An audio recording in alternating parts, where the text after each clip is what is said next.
Process costing का question number 9 check करते हैं आप। क्वेश्चन नंबर 9 च लिखा है the input to a purifying process was 16,000 KGs of the basic material purchase at the rate ₹1.20 per KG.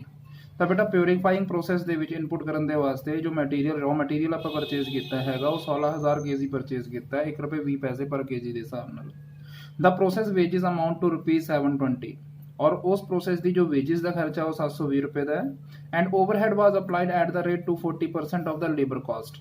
और overhead जो आप एब्जॉर्ब करना है या अप्लाई करना है वो अपनी वेजेस का लेबर कॉस्ट का जो कि 720 रुपए है ओदा 240% करना है। Indirect materials of negligible weight were introduced into the process at a cost of ₹336। Indirect material भी उस प्रोसेस के लगाया गया 336 रुपए का जिसका वेट जो है जो क्वांटिटी जो है वो नेलिजिबल है यानी कि ना के बराबर है।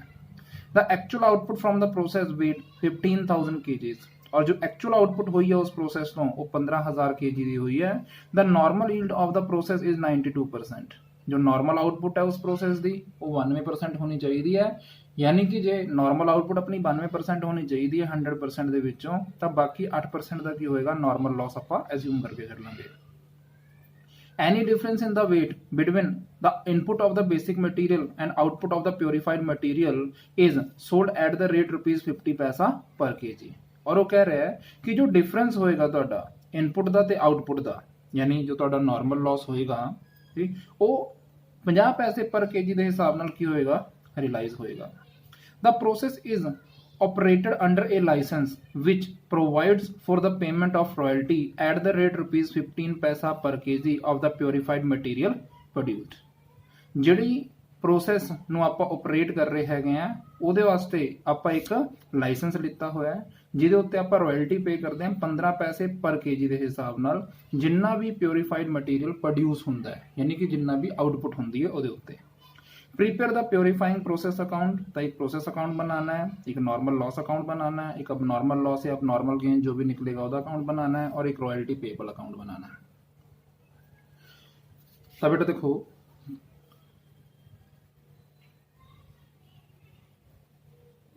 क्वेश्चन नंबर 9 ਦੇ ਵਿੱਚ सब तो पहला आप प्योरीफाइंग प्रोसेस अकाउंट बनावांगे ਜਿਹਦੇ ਵਿੱਚ एक कॉलम आप क्वांटिटी का बना लिया एक अमाउंट का बना लिया।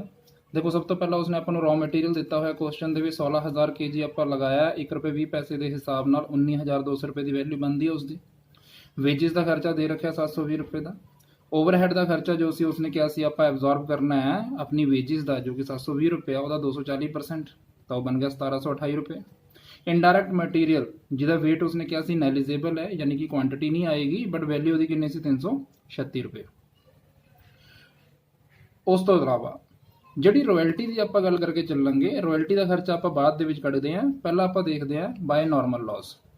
नॉर्मल लॉस जो अपन क्वेश्चन ਦੇ ਵਿੱਚ ਦਿੱਤਾ ਹੋਇਆ है उसने क्या सी कि नॉर्मल आउटपुट 92% दी है तो आप क्या सी कि नॉर्मल लॉस आप 8% बन के चलेंगे तो जिन्नी साडी इनपुट है 16,000 केजी की वह 8% यानी कि 1280 केजी आप नॉर्मल लॉस बन के चलेंगे जिसकी रिलाइजेबल वैल्यू 50 पैसे पर केजी है तो 50 पैसे पर केजी के हिसाब नाल 1280 केजी का 640 रुपये सानू की हो जाएगा रिलाइज हो जाएगा। हुण बेटा देखो आप वर्किंग नोट तैयार किया है इनपुट अपनी सी 16,000 केजी की नॉर्मल लॉस जेकर ये आप माइनस कर दिए तो 16,000 केजी का 8% यानी कि 1280 केजी अपना किसी नॉर्मल लॉस सी जो कि लैस करन तो बाद 14,720 केजी अपनी की होनी चाहिए सी नॉर्मल आउटपुट होनी चाहिए सी। लेकिन अपनी एक्चुअल आउटपुट जो क्वेश्चन के दी है वो 15,000 केजी की दी है। तो देखो मैं तुहानू क्या सी जेकर तुहाडी एक्चुअल आउटपुट ज़्यादा है ਤੁਹਾਡੀ नॉर्मल आउटपुट ਦੇ ਨਾਲੋਂ ਤਾਂ ਤੁਹਾਨੂੰ ਕੀ ਹੋਏਗਾ ਆਪਾਂ ਕਿਹਾ ਸੀ ਅਬ नॉर्मल गेन होएगा। तो देखो 14,720 केजी बनना चाहिए सी और ਤੁਹਾਡੇ ਕੋਲ 15,000 केजी की आउटपुट है तो इसका मतलब 280 केजी ਤੁਹਾਡਾ ਕੀ है अब नॉर्मल गेन है। ਹੁਣ ਆਪਾਂ इस अब नॉर्मल गेन की वैल्यू निकालनी है तो ਹੁਣ एक चीज़ का ध्यान रखना बेटा देखो जो रॉयल्टी का आप खर्चा इत्थे पा के चलेंगे रॉयल्टी का खर्चा आप उसने क्या सी कि 15 पैसे पर केजी के हिसाब नाल सानू रॉयल्टी का खर्चा पैंदा है और किस ते देना है आपां ये जो भी साडी आउटपुट होएगी जो भी साडी एक्चुअल आउटपुट होएगी। लेकिन जो साडी एक्चुअल आउटपुट हो रही है देखो 15,000 केजी की हो रही है तो उस 15,000 केजी की आउटपुट दे विच 280 केजी तो साडा नॉर्मल गेन है। नॉर्मल आउटपुट तो 14,720 की होनी चाहिए सी तो आप एक बार की करेंगे 14,720 14720 kg ਦੇ ਉੱਤੇ ਜੋ ਰਾਇਲਟੀ ਦਾ ਖਰਚਾ 15 ਪੈਸੇ ਦੇ ਹਿਸਾਬ ਨਾਲ ਪੈ ਰਿਹਾ 2208 ਰੁਪਏ, ਉਸ ਨੂੰ ਆਪਾਂ ਪ੍ਰੋਸੈਸ ਅਕਾਊਂਟ 'ਚ ਦਿਖਾਵਾਂਗੇ। ਜੋ ਆਪਾਂ ਐਬਨੋਰਮਲ ਗੇਨ ਦੀ ਕੁਆਂਟੀਟੀ ਹੈ 280 kg ਦੀ, ਉਹਦੇ ਉੱਤੇ ਜੋ ਰਾਇਲਟੀ ਦਾ ਆਪਾਂ ਖਰਚਾ ਦਿਖਾਵਾਂਗੇ ਉਹ ਪ੍ਰੋਸੈਸ ਅਕਾਊਂਟ ਦੇ ਵਿੱਚ ਨਹੀਂ ਪਾਸ ਆਊਟ ਕਰਾਂਗੇ। ਉਹ ਸਾਡਾ ਜੋ ਹੈ ਉਹ ਜਾਣਾ ਚਾਹੀਦਾ ਕਿੱਥੇ, ਰਾਇਲਟੀ ਅਕਾਊਂਟ ਦੇ ਵਿੱਚ, ਲੇਕਿਨ ਅਸੀਂ ਉਸ ਨੂੰ ਪ੍ਰੋਸੈਸ ਅਕਾਊਂਟ ਦੇ ਵਿੱਚ ਸ਼ੋ ਨਹੀਂ ਕਰਕੇ ਚੱਲਾਂਗੇ। ਉਹਦਾ ਰੀਜ਼ਨ ਇਹ ਹੈ ਕਿ ਉਹ ਸਾਡਾ ਡਾਇਰੈਕਟ ਖਰਚਾ ਨਹੀਂ। ਦੇਖੋ ਇੱਥੋਂ ਤੱਕ ਦੀ ਕਾਸਟ ਸਾਨੂੰ ਪੈ ਗਈ ਹੈ 24192 ਰੁਪਏ ਦੀ, ਤਾਂ 24192 ਰੁਪਏ ਦੇ ਵਿੱਚੋਂ ਜੇਕਰ ਆਪਾਂ 640 ਰੁਪਏ ਦਾ ਨਾਰਮਲ ਲਾਸ ਜੋ ਸਾਨੂੰ ਰਿਅਲਾਈਜ਼ ਹੋ ਰਿਹਾ ਹੈਗਾ ਉਹਦੀ ਵੈਲਿਊ ਆਪਾਂ ਪਾਸ ਆਊਟ ਕਰੀਏ, ਉਹ ਲੈਸ ਕਰੀਏ, ਤਾਂ ਆਪਣੇ ਕੋਲ ਜੋ ਕਾਸਟ ਬਚੂਗੀ ਉਹ ਬਣੇਗੀ normal caste of normal output, ਜਿਹਨੂੰ ਆਪਾਂ ਡਿਵਾਈਡ ਕਰਾਂਗੇ ਆਪਣੀ ਨਾਰਮਲ ਆਊਟਪੁੱਟ ਦੀ ਕੁਆਂਟੀਟੀ ਦੇ ਨਾਲ ਔਰ ਮਲਟੀਪਲਾਈ ਕਰਾਂਗੇ ਅਬਨੋਰਮਲ ਗੇਨ ਦੀ ਕੁਆਂਟੀਟੀ ਦੇ ਨਾਲ, ਤਾਂ ਉਹਦੀ ਵੈਲਿਊ ਬਣ ਗਈ 448 ਰੁਪਏ। ਤਾਂ ਆਪਣੇ ਕੋਲ ਐਬਨੋਰਮਲ ਗੇਨ ਆ ਗਿਆ 448 ਰੁਪਏ ਦਾ, ਜਿਹਨੂੰ ਆਪਾਂ ਪ੍ਰੋਸੈਸ ਅਕਾਊਂਟ 'ਚ ਡੈਬਿਟ ਸਾਈਡ 'ਚ ਦਿਖਾਵਾਂਗੇ ਟੂ ਐਬਨੋਰਮਲ ਗੇਨ ਅਕਾਊਂਟ ਕਰਕੇ ਕੁਆਂਟੀਟੀ 280 ਦੀ ਵੈਲਿਊ 448 ਦੀ। ਤਾਂ ਇਹਦੇ ਨਾਲ ਆਪਣੇ ਕੋਲ 16280 ਟੋਟਲ 16280 kg ਦੀ ਕੁਆਂਟੀਟੀ ਜਿਹੜੀ ਹੈਗੀ ਹੈ ਉਹ ਇਨਪੁਟ ਦੇ ਵਿੱਚ ਹੈ, ਜਿਹਦੇ ਵਿੱਚੋਂ 1280 kg ਦਾ ਨਾਰਮਲ ਲਾਸ ਹੋ ਗਿਆ, ਤਾਂ 15000 kg ਜੋ ਹੈ ਉਹ ਸਾਡੀ ਆਊਟਪੁੱਟ ਹੋਏਗੀ, ਜਿਹਦੀ ਵੈਲਿਊ ਬਣੇਗੀ 24000 ਰੁਪਏ ਦੀ। ਇਹਦਾ ਮਤਲਬ ਸਾਡਾ ਜੋ ਫਿਨਿਸ਼ ਗੁੱਡਸ ਦੇ ਸਟਾਕ ਦੇ ਵਿੱਚ ਜਾਏਗਾ, ਯਾਨੀ ਪਿਓਰੀਫਾਈਡ ਸਟਾਕ ਦੇ ਵਿੱਚ ਜਾਏਗੀ ਕੁਆਂਟੀਟੀ, ਉਹ 15000 kg ਦੀ ਜਾਏਗੀ, ਜਿਹਦੀ ਵੈਲਿਊ 24000 ਦੀ ਹੈ। ਐਬਨੋਰਮਲ ਗੇਨ ਦੇ ਅਕਾਊਂਟ ਦੇ ਵਿੱਚ ਆਪਾਂ ਬਾਏ ਪਿਓਰੀਫਾਈਂਗ ਪ੍ਰੋਸੈਸ ਕਰਕੇ ਜੋ 280 kg ਦੀ ਕੁਆਂਟੀਟੀ ਹੈ ਔਰ 448 ਦੀ ਜੋ ਵੈਲਿਊ ਸੀ ਉਹ ਪਾਸ ਆਊਟ ਕਰਾਂਗੇ। ਤਾਂ ਪਿੱਛੇ ਆਪਾਂ ਕੀਤਾ ਸੀ ਕਿ ਐਬਨੋਰਮਲ ਗੇਨ ਦਾ ਜਦੋਂ ਅਕਾਊਂਟ ਬਣਾਵਾਂਗੇ ਤਾਂ ਉੱਥੇ ਡੈਬਿਟ ਸਾਈਡ 'ਚ ਟੂ ਨਾਰਮਲ ਲਾਸ ਅਕਾਊਂਟ ਲਿਖ ਕੇ ਜੋ ਕੁਆਂਟੀਟੀ ਹੋਏਗੀ ਉਹੀ ਕੁਆਂਟੀਟੀ ਅਸੀਂ ਇੱਥੇ ਲਿਖਾਂਗੇ, ਔਰ ਜਿੰਨੀ ਵੀ ਉਸ ਪ੍ਰੋਸੈਸ ਦੀ ਸਕ੍ਰੈਪ ਦੀ ਰਿਲਾਈਜ਼ੇਬਲ ਵੈਲਿਊ ਪਰ ਯੂਨਿਟ ਹੋਏਗੀ ਉਹਦੇ ਨਾਲ ਮਲਟੀਪਲਾਈ ਕਰਕੇ ਆਪਾਂ ਉਹ ਵੈਲਿਊ ਪਾਸ ਆਊਟ ਕਰਾਂਗੇ। ਅੱਛਾ, ਹੁਣ ਇੱਕ ਚੀਜ਼ ਜੋ ਮੈਂ ਤੁਹਾਨੂੰ ਉੱਪਰ ਕਹੀ ਕਿ ਜੋ ਰਾਇਲਟੀ ਦਾ ਖਰਚਾ ਸੀ ਆਪਾਂ ਉੱਪਰ 15000 kg ਦਾ ਨਹੀਂ ਪਾਇਆ ਸੀ, 14720 kg ਦਾ ਪਾਇਆ ਸੀ। ਐਬਨੋਰਮਲ ਗੇਨ ਵਾਲੀ ਜਿਹੜੀ ਕੁਆਂਟੀਟੀ ਸੀ 280 kg ਦੀ, ਉਹਦਾ ਆਪਾਂ ਰਾਇਲਟੀ ਦਾ ਖਰਚਾ ਉੱਥੇ ਨਹੀਂ ਪਾਇਆ ਸੀ, ਤਾਂ ਅਸੀਂ ਉਸ ਰਾਇਲਟੀ ਦਾ ਖਰਚਾ ਇੱਥੇ ਐਬਨੋਰਮਲ ਗੇਨ ਦੇ ਅਕਾਊਂਟ 'ਚ ਪਾ ਕੇ ਚੱਲਾਂਗੇ। ਤਾਂ 280 kg ਦੇ ਉੱਤੇ 15 ਪੈਸੇ ਦੇ ਹਿਸਾਬ ਨਾਲ ਟੂ ਰਾਇਲਟੀ ਅਕਾਊਂਟ ਕਰਕੇ 42 ਰੁਪਏ ਦਾ ਖਰਚਾ ਅਸੀਂ ਇੱਥੇ ਦਿਖਾਵਾਂਗੇ। ਇਹਦਾ ਮਤਲਬ ਸਾਨੂੰ ਜੋ ਗੇਨ ਹੋਇਆ ਸੀ 448 ਰੁਪਏ ਦਾ, ਉਹਦੇ ਵਿੱਚੋਂ ਇੱਕ ਤਾਂ ਨਾਰਮਲ ਲਾਸ ਕੰਪਨਸੇਟ ਹੋ ਜਾਏਗਾ, ਇੱਕ ਰਾਇਲਟੀ ਦਾ ਜਿਹੜਾ ਖਰਚਾ ਸੀਗਾ ਉਸ ਐਡੀਸ਼ਨਲ 280 kg ਦੇ ਉੱਤੇ, ਠੀਕ ਹੈ, ਉਹ ਲੈਸ ਹੋ ਜਾਏਗਾ। ਤਾਂ ਆਪਣਾ ਕਾਸਟਿੰਗ P&L ਦੇ ਵਿੱਚ 266 ਰੁਪਏ ਦਾ ਪ੍ਰੋਫਿਟ ਹੀ ਜਾਏਗਾ, ਯਾਨੀ ਕਿ ਅਬਨੋਰਮਲ ਗੇਨ 266 ਰੁਪਏ ਦਾ ਜਾਏਗਾ। ਹੁਣ ਬੇਟਾ ਨਾਰਮਲ ਲਾਸ ਦਾ ਜੇਕਰ ਆਪਾਂ ਅਕਾਊਂਟ ਬਣਾਈਏ ਤਾਂ ਨਾਰਮਲ ਲਾਸ ਦੇ ਵਿੱਚ ਆਪਾਂ ਲਿਖਾਂਗੇ to purifying process account. Process account ਦੇ ਕ੍ਰੈਡਿਟ 'ਚ ਆਪਾਂ ਨਾਰਮਲ ਲਾਸ ਲਿਖਿਆ ਸੀ, ਤਾਂ ਨਾਰਮਲ ਲਾਸ ਅਕਾਊਂਟ ਦੇ ਵਿੱਚ ਉਸਨੂੰ ਡੈਬਿਟ 'ਚ ਨੋਟ ਕਰਾਂਗੇ 1280 kg ਔਰ 640 ਰੁਪਏ ਦੀ ਵੈਲਿਊ। ਫਿਰ ਆਪਾਂ ਇੱਥੇ ਬਾਏ ਅਬਨੋਰਮਲ ਗੇਨ ਅਕਾਊਂਟ ਤੋਂ ਜੋ ਨਾਰਮਲ ਲਾਸ ਦੇ ਅਕਾਊਂਟ ਨੂੰ ਆਪਾਂ ਅਫੈਕਟ ਕੀਤਾ ਸੀ ਉਹ ਇੱਥੇ ਕੈਰੀ ਫਾਰਵਰਡ ਕਰਾਂਗੇ, ਤਾਂ 280 kg 140 ਰੁਪਏ ਦੇ ਹਿਸਾਬ ਨਾਲ। ਤਾਂ ਆਪਣੇ ਕੋਲ ਜੋ ਕੈਸ਼ ਰਿਲਾਈਜ਼ ਹੋਇਆ ਸਕ੍ਰੈਪ ਤੋਂ ਉਹ ਕਿੰਨਾ ਹੋਏਗਾ, 1280 kg ਦੇ ਵਿੱਚੋਂ 280 kg ਮਾਈਨਸ ਕਰਕੇ 1000 kg ਔਰ 640 ਦੇ ਵਿੱਚੋਂ 140 ਲੈਸ ਕਰਕੇ 500 ਰੁਪਏ ਦੀ ਵੈਲਿਊ, ਯਾਨੀ 1000 kg ਦੀ ਜੋ ਰਿਲਾਈਜ਼ ਵੈਲਿਊ ਹੋਏਗੀ ਆਪਾਂ ਨੂੰ 500 ਰੁਪਏ ਮਿਲੇਗੀ, ਜੋ ਕਿ ਐਕਚੁਅਲ ਕੈਸ਼ ਦੇ ਫਾਰਮ ਦੇ ਵਿੱਚ ਆਏਗੀ ਆਪਣੇ ਕੋਲ। ਹੁਣ ਬੇਟਾ ਰਾਇਲਟੀ ਪੇਬਲ ਅਕਾਊਂਟ ਇੱਕ ਬਣਾਉਣਾ ਸੀ ਆਪਾਂ। ਦੇਖੋ ਆਪਾਂ ਪਿਓਰੀਫਾਈਂਗ ਪ੍ਰੋਸੈਸ ਅਕਾਊਂਟ ਦੇ ਵਿੱਚ 14720 kg ਦੇ ਉੱਤੇ 15 ਪੈਸੇ ਦੇ ਹਿਸਾਬ ਨਾਲ 2208 ਰੁਪਏ ਦਾ ਖਰਚਾ ਪਾਇਆ ਸੀ ਰਾਇਲਟੀ ਦਾ, ਔਰ ਅਬਨੋਰਮਲ ਗੇਨ ਦੇ ਖਾਤੇ 'ਚ 280 kg ਜੋ ਆਪਣੇ ਕੋਲ ਅਬਨੋਰਮਲ ਗੇਨ ਦੇ ਸੀ ਉਹਦੇ ਉੱਤੇ 42 ਰੁਪਏ ਦਾ ਖਰਚਾ ਪਾਇਆ। ਤਾਂ ਟੋਟਲ ਆਪਣੇ ਕੋਲ ਰਾਇਲਟੀ ਜੋ ਆਪਾਂ ਪੇ ਕਰਨੀ ਹੈਗੀ ਉਹ 15000 kg ਦੇ ਉੱਤੇ 2250 ਰੁਪਏ ਦੀ ਪੇ ਕਰਨੀ ਹੈ। ਨੈਕਸਟ ਕੁਐਸਚਨ ਦੇਖਦੇ ਹਾਂ, question number 10। A chemical excitant passes through processes A and B before completion। ਤਾਂ ਕਹਿੰਦਾ ਕੋਈ ਕੈਮੀਕਲ ਹੈ ਐਕਸਾਲੇਟੈਂਟ, ਉਹ ਆਪਾਂ ਤਿਆਰ ਕਰ ਰਹੇ ਹਾਂ ਜੋ ਕਿ A ਤੇ B ਪ੍ਰੋਸੈਸ ਦੇ ਵਿੱਚ ਹੋ ਕੇ ਜਾਂਦਾ ਹੈ। In process B, a byproduct excitant is produced which after further processing in process number C is sold at a profit of 16 and 2/3% of the selling price। ਉਸ ਪ੍ਰੋਸੈਸ B ਦੇ ਵਿੱਚੋਂ ਇੱਕ ਬਾਈ product ਤਿਆਰ ਹੁੰਦਾ ਹੈ। ਬਾਈ ਪ੍ਰੋਡਕਟ ਆਪਾਂ ਇਹ ਕਹਿ ਸਕਦੇ ਹਾਂ ਕਿ ਇੱਕ ਪ੍ਰੋਡਕਟ ਆਪਾਂ ਤਿਆਰ ਕਰ ਰਹੇ ਹਾਂ, ਉਸ ਦੇ ਨਾਲ ਇੱਕ ਹੋਰ ਐਡੀਸ਼ਨਲ ਪ੍ਰੋਡਕਟ ਆਪਣਾ ਤਿਆਰ ਹੋ ਰਿਹਾ, ਉਸ ਨੂੰ ਆਪਾਂ ਬਾਈ ਪ੍ਰੋਡਕਟ ਕਹਿ ਦਿੰਦੇ ਹਾਂ। ਤਾਂ ਉਹ ਵੀ ਐਕਸਾਲੇਟੈਂਟ ਹੈ ਔਰ ਉਸ ਨੂੰ ਆਪਾਂ ਕੀ ਕਰਦੇ ਹਾਂ, ਅੱਗੇ ਪ੍ਰੋਸੈਸ ਨੰਬਰ C 'ਚ ਲੈ ਜਾਂਦੇ ਹਾਂ ਜਿਹਦੇ ਉੱਤੇ ਫਰਦਰ ਪ੍ਰੋਸੈਸਿੰਗ ਕਰਨ ਤੋਂ ਬਾਅਦ ਉਸ ਨੂੰ ਆਪਾਂ ਸੈਲਿੰਗ ਪ੍ਰਾਈਸ ਤੇ 16.2/3% ਪ੍ਰੋਫਿਟ ਲਗਾ ਕੇ ਵੇਚ ਦਿੰਨੇ ਆ। You are required from the data given for a month of April 2002 to prepare account for processes A, B and C। ਤਾਂ ਕਹਿੰਦਾ ਤੁਸੀਂ A, B ਤੇ C ਪ੍ਰੋਸੈਸ ਜਿਹੜਾ ਹੈਗਾ ਉਹ ਅਕਾਊਂਟ ਤਿਆਰ ਕਰਨਾ ਹੈ, ਜਿਹਦੇ ਵਿੱਚ ਦੇਖੋ ਆਊਟਪੁੱਟ ਇਨ ਯੂਨਿਟਸ ਦਿੱਤੀ ਹੋਈ ਹੈ, ਨਾਰਮਲ ਲਾਸ ਦੀ ਪਰਸੈਂਟੇਜ ਦਿੱਤੀ ਹੋਈ ਹੈ, ਸਕ੍ਰੈਪ ਸੇਲ ਦੀ ਵੈਲਿਊ ਦਿੱਤੀ ਹੋਈ ਹੈ, ਡਾਇਰੈਕਟ ਮਟੀਰੀਅਲ ਕਿੰਨਾ ਲੱਗਿਆ ਉਹਦੀ ਵੈਲਿਊ ਦਿੱਤੀ ਹੋਈ ਹੈ, ਕੁਆਂਟੀਟੀ ਦਿੱਤੀ ਹੋਈ ਹੈ, ਡਾਇਰੈਕਟ ਮਟੀਰੀਅਲ ਹੋਰ ਕਿੰਨਾ ਐਡ ਹੋਇਆ ਵੈਲਿਊ ਦਿੱਤੀ ਹੋਈ ਹੈ, ਡਾਇਰੈਕਟ ਵੇਜਿਸ ਜਿਹੜੀ ਹੈਗੀ ਹੈ ਇਨਕਰਡ ਐਟ ₹3 ਪਰ ਆਰ। ਦੇਖੋ ਡਾਇਰੈਕਟ ਵੇਜਿਸ ਜੋ ਆਪਾਂ ਪੇ ਕਰ ਰਹੇ ਹਾਂ 1 ਘੰਟੇ ਦਾ ₹3 ਪੇ ਕਰ ਰਹੇ ਹਾਂ ਔਰ ਆਪਾਂ ਨੂੰ ਡਾਇਰੈਕਟ ਵੇਜਿਸ ਦੀ ਵੈਲਿਊ ਦਿੱਤੀ ਹੋਈ ਹੈ। नीचे उसने क्या production overhead for the month जो सी वो 2,16,000 सी, यानी ओवरहेड का खर्चा 2,16,000 का सी, उसमें इन्ने का जिसनों आप एब्जॉर्ब करना है लेबर आर रेट के हिसाब नाल। तो इसका मतलब ये है कि सानू लेबर आर का रेट कढ़ना पेगा और उसकी जो रेशो बनेगी उस रेशो से आप अपने प्रोडक्शन ओवरहेड को की कर देंगे एब्जॉर्ब कर देंगे। तो देखो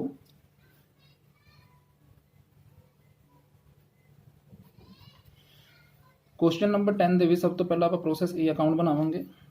प्रोसैस ए अकाउंट ਦੇ ਵਿੱਚ देखो उसने रॉ मटीरियल अपन को क्या 15,000 यूनिट आप इनपुट कीतियां ने, जिहदी वैल्यू उसने दे रखी है 1,12,500 रुपये। फिर डायरैक्ट मटीरियल होर उसते लगाया आप 30,000 रुपये का, डायरैक्ट वेजिस आप लगाई उससे 36,000 रुपये की। ओवरहेड का खर्चा देखो किवें एब्जॉर्ब करना सी। देखो ओवरहेड का खर्चा जो उसने दिता आपां नूं उहदे वास्ते आपां वर्किंग नोट तैयार करते हैं। लेबर आर दे बेस ते उसने कहा सीगा कि आपां अपने ओवरहेड के खर्चे नूं डिवाइड करना है। ਹੁਣ देखो A, B ਤੇ C तीन प्रोसैस ਆਪਾਂ देख रहे हैं। पहले प्रोसैस ਦੇ ਵਿੱਚ ਆਪਾਂ ਲੇਬਰ ਜੋ ਪੇ ਕੀਤੀ ਹੈ 36,000 रुपये ਦੀ ਕੀਤੀ ਹੈ, दूसरे प्रोसैस ਦੇ ਵਿੱਚ 44,100 ਦੀ ਕੀਤੀ ਹੈ ਔਰ तीसरे प्रोसैस ਦੇ ਵਿੱਚ 900 रुपये ਦੀ ਵੇਜਿਸ ਆਪਾਂ ਪੇ ਕੀਤੀ ਹੈ। ਤਾਂ ਇਹ ਅਮਾਉਂਟ ਦੀ ਫਾਰਮ 'ਚ ਦਿੱਤੇ ਹੋਏ ਆ ਆਪਾਂ ਨੂੰ ਔਰ ਆਪਾਂ ਨੂੰ ਦਿੱਤਾ ਸੀ ਕਿ ਆਪਾਂ ਜੋ ਲੇਬਰ ਦਾ ਰੇਟ ਪੇ ਕਰ ਰਹੇ ਹਾਂ 1 ਘੰਟੇ ਦਾ ਉਹ 3 ਰੁਪਏ ਪੇ ਕਰ ਰਹੇ ਹਾਂ। ਤਾਂ ਜੇਕਰ ਆਪਾਂ ਆਪਣੇ ਟੋਟਲ ਲੇਬਰ ਦੇ ਖਰਚੇ ਨੂੰ ਉਹਦੇ ਰੇਟ ਤੇ ਡਿਵਾਈਡ ਕਰੀਏ ਤਾਂ ਆਪਣੇ ਕੋਲ ਜੋ ਆਣਗੇ ਉਹ ਆਰਸ ਆਣਗੇ ਕਿ ਕਿੰਨੇ ਘੰਟੇ ਕੰਮ ਹੋਇਆ। ਤਾਂ ਲੇਬਰ A ਪ੍ਰੋਸੈਸ ਦੇ ਵਿੱਚ 12,000 ਘੰਟੇ ਹੋਈ ਹੈ, B ਦੇ ਵਿੱਚ 14,700 ਘੰਟੇ ਹੋਈ ਹੈ ਔਰ C ਦੇ ਵਿੱਚ 300 ਘੰਟੇ ਹੋਈ ਹੈ। ਤਾਂ ਜੇ ਇਹਨਾਂ ਸਾਰਿਆਂ ਨੂੰ ਆਪਾਂ ਜੋੜ ਦਿੰਨੇ ਹੈਗੇ ਆ ਤਾਂ ਟੋਟਲ ਬਣੇਗਾ 27,000। ਤਾਂ ਆਪਾਂ 12,000 14,700 ਤੇ 300 ਦੀ ਰੇਸ਼ੋ ਦੇ ਵਿੱਚ ਕੀ ਕਰਾਂਗੇ ਆਪਣੇ ਓਵरहेड ਦੇ ਖਰਚੇ ਨੂੰ ਅਬਜ਼ੌਰਬ ਕਰਾਂਗੇ। ਤਾਂ ਪ੍ਰੋਸੈਸ A ਦੇ ਵਿੱਚ ਦੇਖੋ 2,16,000 ਦਾ ਜੋ ਓਵरहेड ਦਾ ਖਰਚਾ ਹੈ ਡਿਵਾਈਡ ਬਾਈ ਤਿੰਨਾਂ ਦਾ ਟੋਟਲ ਕਿੰਨਾ ਬਣ ਗਿਆ 27,000 ਮਲਟੀਪਲਾਈ ਬਾਈ ਪ੍ਰੋਸੈਸ A 'ਚ ਕਿੰਨਾ ਪਾਣਾ ਹੈ 12,000 ਘੰਟਿਆਂ ਦਾ। ਤਾਂ ਆਪਣੇ ਕੋਲ ਓਵरहेड ਦਾ ਖਰਚਾ ਬਣ ਗਿਆ 96,000 रुपये। ਹੁਣ बेटा बाय नॉर्मल लॉस करके स्क्रैप अपनी निकलती है 15,000 kg ਦੀ ਇਨਪੁਟ ਸੀ ਔਰ ਉਸਨੇ ਆਪਾਂ ਨੂੰ ਕੁਐਸਚਨ 'ਚ ਦੱਸਿਆ ਹੈ ਕਿ ਪਹਿਲੇ ਪ੍ਰੋਸੈਸ ਦੇ ਵਿੱਚ ਜਿੰਨੀ ਵੀ ਇਨਪੁਟ ਹੁੰਦੀ ਹੈ ਉਹਦਾ 20% ਆਪਣਾ ਨਾਰਮਲ ਲਾਸ ਹੋ ਜਾਂਦਾ ਹੈ, ਸਕ੍ਰੈਪ ਹੋ ਜਾਂਦੀ ਹੈ जो कि 3,000 यूनिट की बनती है और वो रिलाइज हो रही है ₹1.50 पर यूनिट के हिसाब नाल, यानी कि 4500 रुपये की रिलाइजेबल वैल्यू है। हुण एक्चुअल आउटपुट जो इस प्रोसैस की आपां नूं दित्ती हुई है वो 12,600 यूनिट की दित्ती हुई है। तो आप अपने वर्किंग नोट के चैक करांगे कि अपनी जी इनपुट हुई है वो 15,000 kg की हुई है।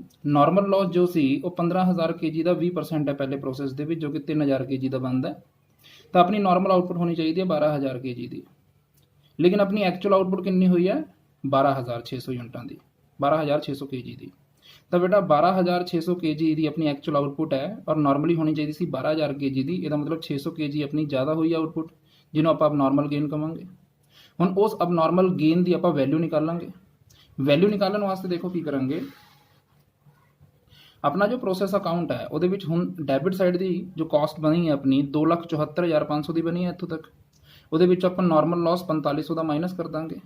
यदा मतलब 2,74,500 के 4500 रुपये माइनस करने तो बाद अपने को जो वैल्यू निकलेगी वो निकलेगी normal cost of normal output divide by sari normal output होनी चाहिए सी 12,000 kg की, मल्टीप्लाई बाय अब नॉर्मल गेन की क्वांटिटी है 600 kg की। तो बेटा यदी वैल्यू बनेगी अपने को 13,500 रुपये की। तो आप प्रोसैस अकाउंट टू अब नॉर्मल गेन करके 600 kg क्वांटिटी दे विच और 13,500 रुपये वैल्यू दे विच पास आउट कर देंगे। तो अपने को 15,600 के 3,000 माइनस करके 12,600 की जो साडी आउटपुट हुई है एक्चुअल दे विच ओदी वैल्यू निकल जाएगी 2,83,500 रुपये की। ਇਹਦਾ मतलब पहले प्रोसैस ਦੇ ਵਿੱਚ 12,600 की एक्चुअल आउटपुट हुई है जिसकी वैल्यू बनी 2,83,500 रुपये की।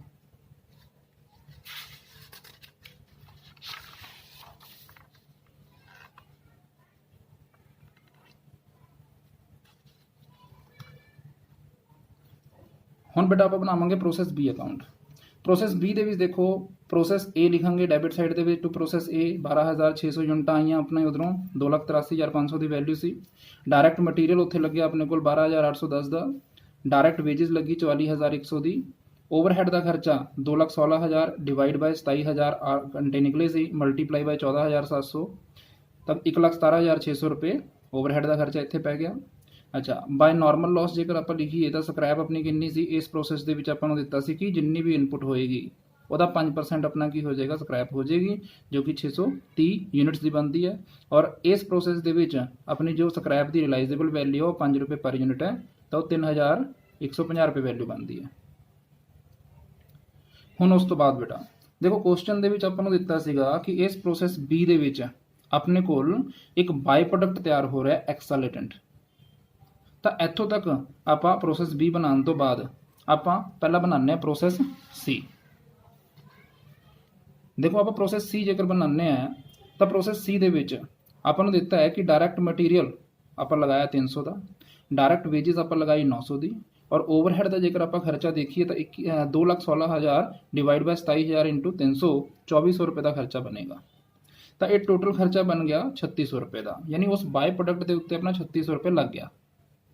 ਹੁਣ ਕੁਐਸਚਨ ਦੇ ਵਿੱਚ ਆਪਾਂ ਨੂੰ ਕੀ ਦੱਸਿਆ ਸੀ ਉਹਨਾਂ ਨੇ ਕਿ ਉਸ ਬਾਈ ਪ੍ਰੋਡਕਟ ਦੇ ਉੱਤੇ ਜਿੰਨੀ ਵੀ ਕਾਸਟ ਲੱਗੀ ਹੈਗੀ ਹੈ, ਕਾਸਟ ਲਗਾਉਣ ਤੋਂ ਬਾਅਦ ਆਪਾਂ ਉਸ ਨੂੰ ਕੀ ਕਰਤਾ, ਸੇਲ ਕਰਤਾ।